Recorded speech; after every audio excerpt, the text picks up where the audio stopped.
Why are only inter-religious leaders allowed to meet an opposition leader under house arrest? That is where this begins. The answer is simple, not because they are trusted, but because they are useful. Ugandans know this, and the world must know that Ugandans are not fools. These are the same religious leaders the public has watched receive envelopes, receive cars, share platforms with the regime, and remain silent during killings, abductions, and torture. Their credibility is already broken. So let us be clear, they are not chosen for integrity, they are chosen for predictability. This is not dialogue, it is stage management. If the regime allowed lawyers, legality would be exposed. If it allowed politicians, power would be contested.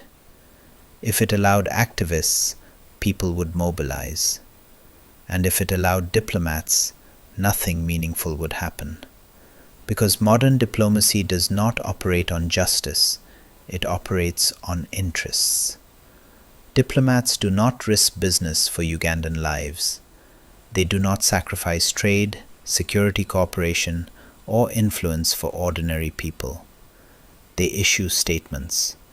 They express concern. Then they move on. So the regime loses nothing by excluding them.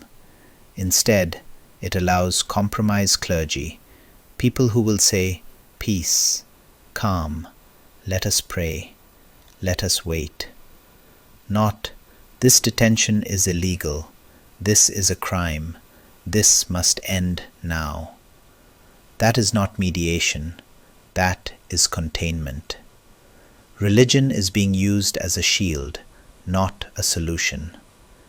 In a religious society, the image of clergy is meant to send one message: everything is under control. But people see the truth. Soldiers still surround the home. Rights are still suspended. Fear is still enforced. Justice is still absent. Prayer is being used to replace accountability. Symbolism is being used to delay action. People are not fooled. The world must hear this clearly. Do not mistake staged visits for freedom. Do not mistake silence for peace. Do not mistake titles, religious or diplomatic, for moral authority. Credibility is not inherited. Integrity is not bought. Truth does not arrive with security escorts. When religious leaders dine with power and diplomats protect interests, the oppressed are left alone. This is not about faith. This is not about diplomacy. This is about managing public anger while repression continues. And let it be known, Ugandans are not ignorant.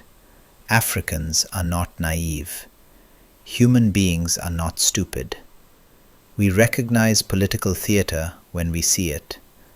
We recognize moral laundering when it happens. We recognize interests disguised as concern. We are not fooled. We are watching. We remember.